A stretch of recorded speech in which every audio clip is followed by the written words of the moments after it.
ధనంజయ, నీ రథం అగ్నిదేవుని వరం కాపాడుతున్నది జెండాపై కపిరాజు, నడుపుతున్నది ముల్లోకాలు నడిపించే నేను.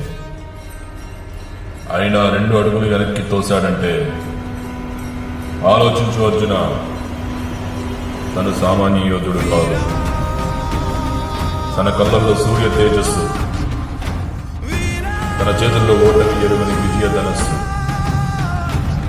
సూర్యపుత్ర వైకర్ణ కర్ణ.